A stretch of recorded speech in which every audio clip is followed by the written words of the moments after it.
Friends, स्वागत है आपका वाईपी एजुकेशन ट्रिक चैनल पर। तो दोस्तों, डीएलएड सेकेंड सेमेस्टर आपका चल रहा है। सेकेंड सेमेस्टर का सिलेबस चल रहा है एजुकेशन 4 का। तो आपको बताना चाहेंगे कि आप वाईपी एजुकेशन ट्रिक चैनल पे नए हैं या अभी तक आपने चैनल को सब्सक्राइब नहीं करा है, तो आप नीचे रेड कलर के सब्सक्राइब बटन पर क्लिक कर लें और बराबर में बेल आइकन की घंटी है उसको भी प्रेस कर लें। इससे क्या होगा कि जब भी हम वीडियो को अपलोड करेंगे तो उसका नोटिफिकेशन सबसे पहले आपके पास पहुँच जाएगा। दोस्तों, इसकी जो पीडीएफ है वो लेने के लिए आप हमारे इस वीडियो के डिस्क्रिप्शन में जाइए, टेलीग्राम चैनल की लिंक आपको मिल जाएगी। वहाँ पे आपको इस वीडियो की पीडीएफ है वो आपको मिल जाएगी। तो दोस्तों, आज का जो टॉपिक है बहुत ही बेहतरीन है। इस चैप्टर से आपको 100% एग्जाम में क्वेश्चन देखने को मिलेंगे। 101% यानी कह सकते हैं हम 100% आपको इस वीडियो से पेपर में देखने को मिलेगा। कम से कम 3 से 4 क्वेश्चन सीधे सीधे पेपर में पूछे जाएंगे इसी वीडियो से, इस बात की गारंटी है। आप एग्जाम देने जाओगे तो आप चेक कर लेना इस वीडियो से कितने क्वेश्चन आपको मिलेंगे। तो आप वीडियो को शुरू से लेके लास्ट तक अवश्य देखना। चलो क्वेश्चन को करते हैं स्टार्ट। आज का जो पहला हेडिंग है हमारा वो है ऑपरेशन ब्लैक बोर्ड का उद्देश्य। यानी जो ऑपरेशन ब्लैक बोर्ड है इसका उद्देश्य क्या था। तो देखो, इसका उद्देश्य क्या था। सभी प्राथमिक विद्यालयों में श्यामपट्ट एवं चौक की व्यवस्था करना। प्राथमिक विद्यालयों में श्यामपट्ट एवं चौक की व्यवस्था करना। और प्राथमिक विद्यालयों में किसकी व्यवस्था, कमरों की व्यवस्था करना, पाठ्य सामग्री की तथा शिक्षण उपकरण प्राथमिक शिक्षा की गुणवत्ता में सुधार करना, इसका प्रमुख उद्देश्य था। तो उम्मीद करता हूँ ये क्वेश्चन आपकी समझ में आया होगा। क्वेश्चन डायरेक्ट आपसे ऐसे ही पेपर में पूछा जाएगा कि ऑपरेशन ब्लैक बोर्ड का उद्देश्य। तो आप क्या लिखोगे, आपको बताना है कि भाई प्राथमिक विद्यालयों में श्यामपट्ट एवं चौक की व्यवस्था करना ऑपरेशन ब्लैक बोर्ड का प्रथम उद्देश्य है। प्राथमिक विद्यालयों में कमरों की व्यवस्था करना, पाठ्य सामग्री की व्यवस्था करना, शिक्षण उपकरण और प्राथमिक शिक्षा की गुणवत्ता में सुधार करना, इसका प्रमुख उद्देश्य है। अगला क्वेश्चन आपका देखिए बनेगा यहाँ से कि पी मोस्ट के उद्देश्य। तो पी मोस्ट के उद्देश्य क्या है समझिए। देखो, यहाँ पे ये भी क्वेश्चन अच्छा क्वेश्चन है। शिक्षण कौशल में दक्षता प्राप्त करना। क्या है, शिक्षण कौशल में दक्षता प्राप्त करना, क्रिया प्रधान शिक्षण विधियों का उपयोग करना, विद्यालय तथा कक्षाओं को रुचिकर बनाने पर जोर देना, कक्ष में उपलब्ध सामग्री का उपयोग करना आदि पी मोस्ट का प्रमुख कार्य है। तो ये क्वेश्चन भी आपका अच्छा है। सारे क्वेश्चन हमने वो लिए हैं जो आपके एग्जाम में छपने वाले हैं। देखो अगला क्वेश्चन क्या है, अगला क्वेश्चन को देख लीजिए आप।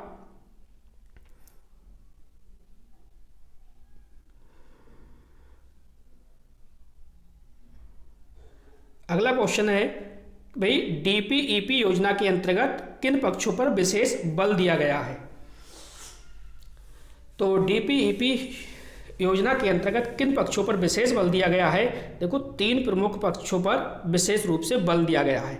वो 3 पक्ष कौन कौन से हैं समझो। पहला है भवन तथा संस्थागत क्षमता का सुदृढ़ीकरण करना।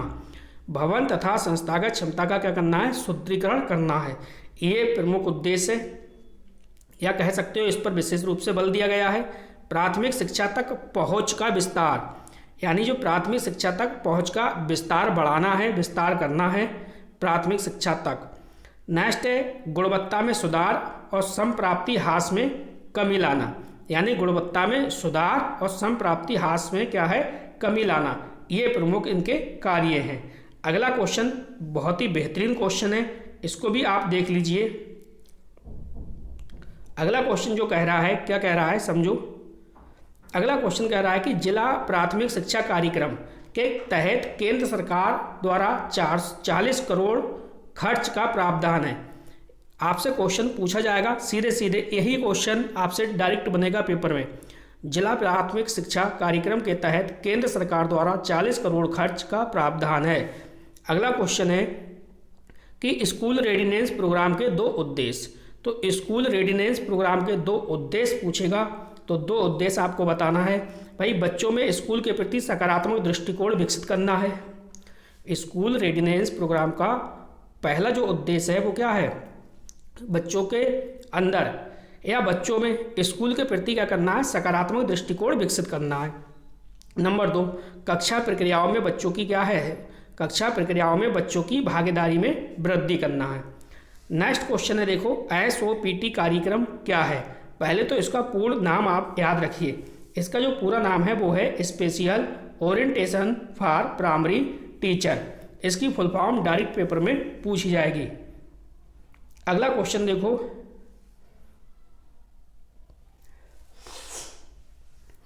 अगला जो क्वेश्चन है वो है संपूर्ण साक्षरता अभियान। तो संपूर्ण साक्षरता अभियान है वो 5 मई, संपूर्ण साक्षरता अभियान प्रारंभ कब हुआ, 5 मई 1988 को किया गया है। तो 5 मई 1988 आपको ध्यान रखना है। अगला जो है क्वेश्चन वो है राष्ट्रीय साक्षरता मिशन। तो राष्ट्रीय साक्षरता मिशन की स्थापना एक सामाजिक तथा प्रौद्योगिकी अभियान के रूप में 5 मई 1988 को राष्ट्रीय स्तर पर की गई है। कब की गई है, 5 मई 1988 को। ये क्वेश्चन आपको याद रखना है। ऑपरेशन ब्लैक बोर्ड की जो शुरुआत हुई है वो शुरुआत हुई है 1987 में। ये डेट आपको ध्यान रखना है। डायरेक्ट पेपर में यहीं से क्वेश्चन बनेंगे, यहाँ से हटके पेपर बिल्कुल भी नहीं आने वाला है। अगला क्वेश्चन है जिला प्राथमिक शिक्षा कार्यक्रम के 3 चरणों में संपादित किया गया है। वो आपसे ये पूछेगा कि कितने चरण हैं, कितने कार्यक्रम के, यानी जिला प्राथमिक जो शिक्षा कार्यक्रम है इसके कितने चरण हैं। तो ये 3 चरणों में संपादित हुआ है, ये आपको बताना है। चलिए आगे चलते हैं। अगला क्वेश्चन देखिए क्या कह रहा है। अगला क्वेश्चन कह रहा है भाई जिला प्राथमिक शिक्षा कार्यक्रम की शुरुआत जो है वो 1994 में की गई है। ये क्वेश्चन डायरेक्ट पेपर में बनेगा। जिला प्राथमिक शिक्षा कार्यक्रम की शुरुआत जो है वो 1994 में की गई है। अगला जो पॉइंट है वो है विद्यालयोन्मुखी कार्यक्रम को स्कूल रेडिनेस प्रोग्राम एवं विद्यालय शिक्षा की तैयारी कार्यक्रम के नाम से जाना जाता है। विद्यालयोन्मुखी जो कार्यक्रम है इसको स्कूल रेडिनेस प्रोग्राम एवं विद्यालय शिक्षा की तैयारी कार्यक्रम के नाम से जाना जाता है।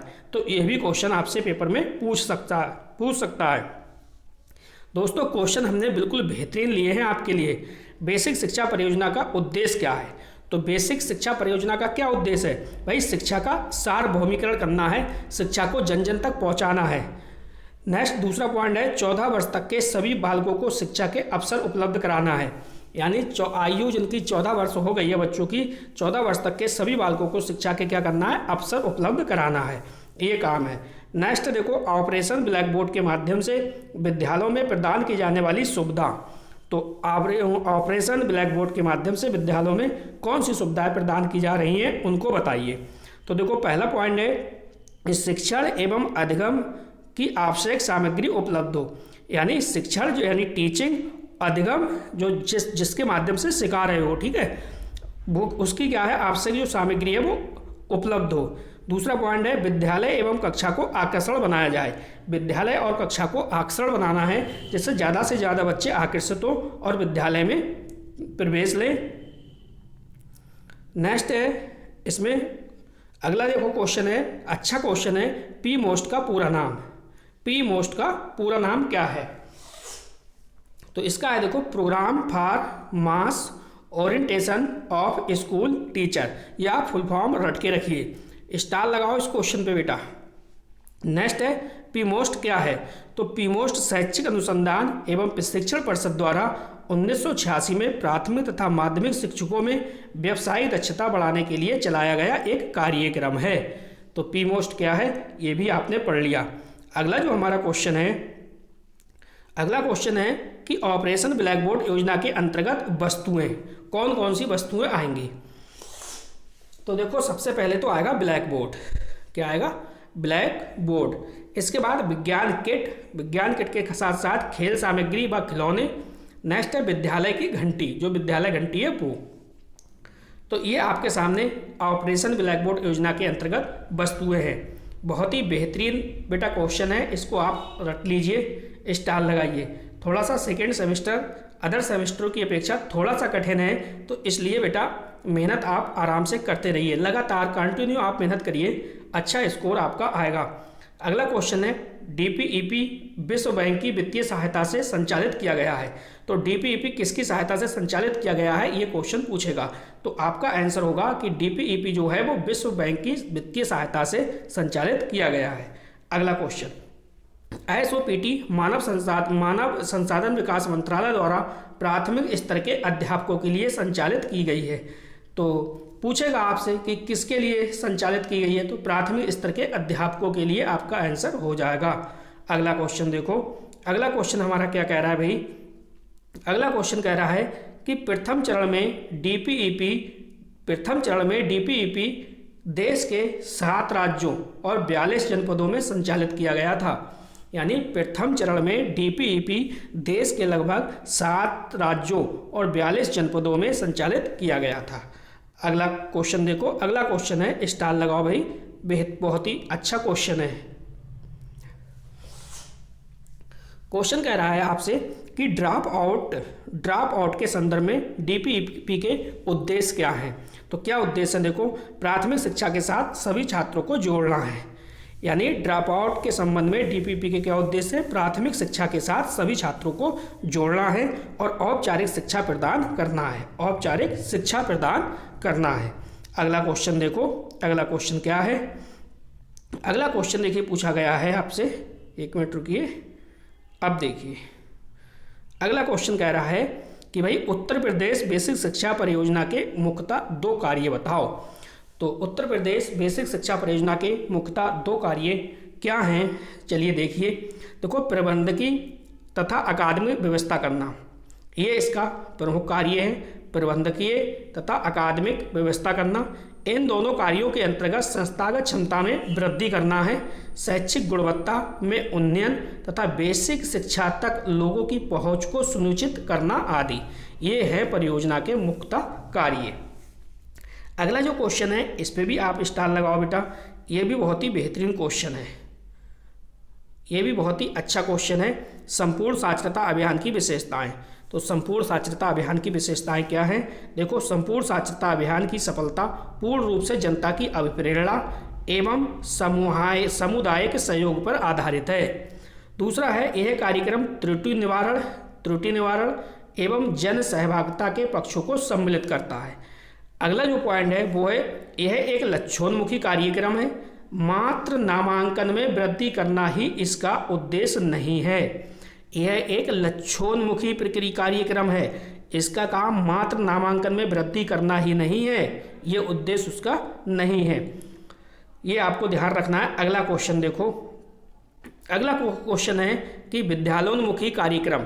तो विद्यालयोन्मुखी कार्यक्रम क्या है, इसको भी समझ लीजिए। दोस्तों, अभी तक हमने एजुकेशन जो आप पढ़ रहे हो, एजुकेशन 4 का ये चौथा पार्ट है। दोस्तों, चौथा पार्ट है अभी तक, ये चारों पार्ट आप देख लीजिए। अगला जो पार्ट आएगा ये पाँचवा पार्ट होगा, और 5वें पार्ट के अंतर्गत सभी हम अति लघु जो क्वेश्चन आपके पेपर में आते हैं 15 मार्क्स के लगभग कंप्लीट कर लेंगे। इससे पहले हमने जो वीडियो बनाई थी एजुकेशन 4 की, वो आपका पूरे सब्जेक्ट का ऑब्जेक्टिव क्वेश्चन था, वो वीडियो भी देख लीजिए, और प्रीवियस ईयर का हमने आपको पेपर भी सॉल्व करा रखा है, आप वो भी देख लीजिए। अब जो अति लघु क्वेश्चन है उसकी एक मैराथन आएगी रामबाण, वो भी आपको देखना है। चलो देखिए इसे, क्या है क्वेश्चन। क्वेश्चन है, विद्यालयोन्मुखी कार्यक्रम से आशय विद्यालय की उन्मुख कार्य करने वाले कार्यक्रमों से है। इस प्रकार के कार्यक्रम में क्या होगा, बच्चों को विद्यालय के प्रति आकर्षित किया जाएगा। कुल मिला के विद्यालयोन्मुखी कार्यक्रम इस प्रकार से चलाने हैं जो बच्चों को अपनी ओर आकर्षित करें। ठीक है, नए नए कार्यक्रम आपको चलाना है जिससे कि बच्चे विद्यालय में पढ़ने आए और पढ़ाई में क्या ले, रुचि ले। तो इसके अंतर्गत देखिए, कक्षा 1 के प्रारंभिक 6 सप्ताह के 2 माह की अवधि तक, यानी 6 सप्ताह का मतलब सीधे 6 माह से लेके 2 माह की अवधि तक उन बच्चों को पूर्व प्राथमिक शिक्षा के अनुभव दिए जाते हैं और उन्हें विद्यालय के योग्य बनाया जाता है। ठीक है, तो ये था आज की क्लास थी। आज की क्लास दोस्तों बहुत ही बेहतरीन है, आप अच्छे से 1 से 2 बार देख लेना। सारे क्वेश्चन यहीं से आपको पेपर में डीएलएड के देखने को मिलेंगे, सीधे क्वेश्चन पूछे जाएंगे। तो आप वाईपी एजुकेशन ट्रिक चैनल को सब्सक्राइब कर लीजिए और इस वीडियो को ज़्यादा से ज़्यादा अपने दोस्तों को शेयर भी करना। तो दोस्तों बस इस वीडियो में इतना ही था। वीडियो देखने के लिए आपका बहुत बहुत धन्यवाद। मिलते हैं नेक्स्ट वीडियो में न्यू टॉपिक के साथ। आपका दिन शुभ हो।